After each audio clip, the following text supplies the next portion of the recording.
आज हम एक बहुत ही दिलचस्प कहानी को समझने की कोशिश करेंगे। ये एक ऐसी कहानी है जहां किस्मत, हमारी अपनी पसंद और पहचान, ये सब आपस में टकराते हैं। जरा सोचकर देखिए, क्या कभी ऐसा हो सकता है कि किसी एक अजनबी से मुलाकात किसी की पूरी जिंदगी की दिशा ही बदल दे?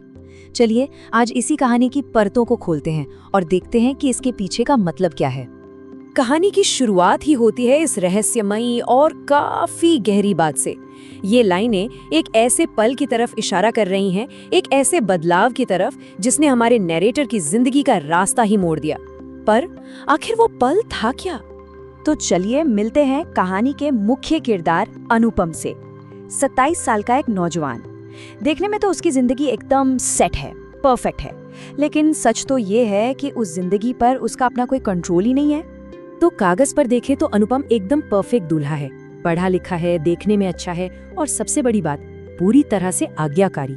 मतलब इतना भला लड़का है कि कभी किसी को ना नहीं बोलता। और यही बात उसे उन लोगों के हाथों की कठपुतली बना देती है जो उसकी जिंदगी को कंट्रोल करना चाहते हैं। अब देखिए, कहने को तो घर में माँ है, लेकिन अनुपम की जिंदगी की असली डोर जो है वो उसके मामा के हाथों में है। वही सारे फैसले लेते हैं। अनुपम को क्या करना है, क्या नहीं करना है, सब कुछ वही तय करते हैं। और ये कंट्रोल सबसे ज्यादा दिखता है शादी की बात में, जहां एक तरफ अनुपम के अपनी कुछ रोमानी सपने हैं, तो वहीं दूसरी तरफ उसके मामा की अपनी सोची समझी प्लानिंग है। अनुपम तो एक खूबसूरत अनदेखी दुल्हन के ख्यालों में खोया हुआ है, लेकिन उसके मामा वो एक ऐसे परिवार की तलाश में है जो गरीब हो, ताकि वो उन पर अपना दबदबा बना सकें और मोटा दहेज ले सकें। ये प्यार और फायदे के बीच एक सीधी सीधी टक्कर है। और इन दो अलग अलग इरादों की ये जो टक्कर है, ये शादी के दिन ही एक बहुत बड़े टकराव की शक्ल ले लेती है। यहाँ से कहानी में असल ट्विस्ट आता है। मामा का जो लालच और घमंड है, वो उन पर इतना हावी हो जाता है कि वो एक ऐसी हरकत कर बैठते हैं जिसके नतीजे बहुत बुरे होते हैं। होता क्या है, मामा कहते हैं कि शादी से पहले दुल्हन के सारे गहने चेक होंगे, फिर वो अपना सुनार लेकर आते हैं गहनों को परखने के लिए। और भले ही सोना असली निकलता है, लेकिन ये हरकत दुल्हन के परिवार के लिए एक बहुत बड़ा अपमान थी।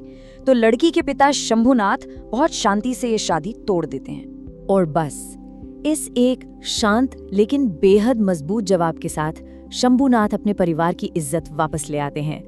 ये वो पल है जहां अपमान के सामने आत्मसम्मान और गरिमा की जीत होती है। कमाल का लम्हा है ये। अब ये जो सरेआम बेइज्जती हुई, इसका अनुपम पर बहुत गहरा असर पड़ता है। अब उसके दिमाग पर बस वही लड़की छाई हुई है, वो दुल्हन जिससे वो कभी मिला तक नहीं। अनुपम का दिमाग अब दो अलग अलग ख्यालों में उलझ गया है। एक तरफ वो बदला लेना चाहता है और दूसरी तरफ उसे लगता है कि वो लड़की बहुत दुख में होगी और वो उसे जाकर बचा ले। कई साल बीत जाते हैं और फिर एक ट्रेन के सफर में एक ऐसी मुलाकात होती है जो सब कुछ बदल कर रख देती है। अपनी माँ के साथ वो ट्रेन में सफर कर रहा है। रात का वक्त है, तभी उसे एक लड़की की आवाज सुनाई देती है। एक ऐसी आवाज जो उसे किसी गाने की तरह लगती है। वो आवाज उसे अपनी तरफ खींच लेती है। अगले दिन वो उस आवाज की मालकिन कल्याणी से मिलता है। और कल्याणी वो बहुत जिंदा दिल है, कॉन्फिडेंट है, वैसी बिल्कुल नहीं है जैसी अनुपम ने कल्पना की थी कि एक दब्बू शर्मीली सी दुल्हन होगी। और दोनों के बीच का फर्क एकदम साफ हो जाता है जब एक रेलवे अफसर आकर उन्हें सीट से हटाने की कोशिश करता है। अनुपम तो घबरा जाता है, लेकिन कल्याणी वो निडर होकर उस अफसर से भिड़ जाती है। अनुपम बस बेबस खड़ा देखता रहता है। और फिर आता है कहानी का सबसे बड़ा मोड़। ये कल्याणी कोई और नहीं बल्कि वही लड़की है जिससे अनुपम की शादी टूटी थी। ये सच्चाई जानकर अनुपम और उसकी माँ के तो होश ही उड़ जाते हैं। और ये मुलाकात, ये खुलासा अनुपम की जिंदगी को एक नए और आखिरी मोड़ पर ले आता है। अपनी जिंदगी में पहली बार अनुपम अपने मामा के खिलाफ जाता है और कल्याणी के पास पहुंचता है माफी मांगने। लेकिन कल्याणी ने अब अपनी जिंदगी का एक अलग मकसद बना लिया है। वो लड़कियों को पढ़ाना चाहती है। वो शादी करने से साफ मना कर देती है।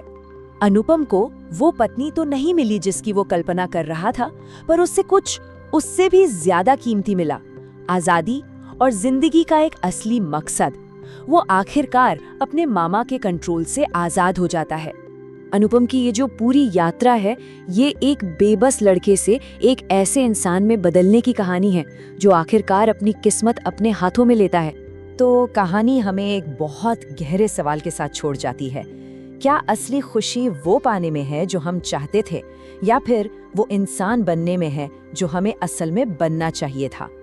अनुपम ने दुल्हन तो नहीं जीती, पर उसने खुद को जरूर पा लिया, और शायद इससे बड़ी कोई जीत नहीं होती।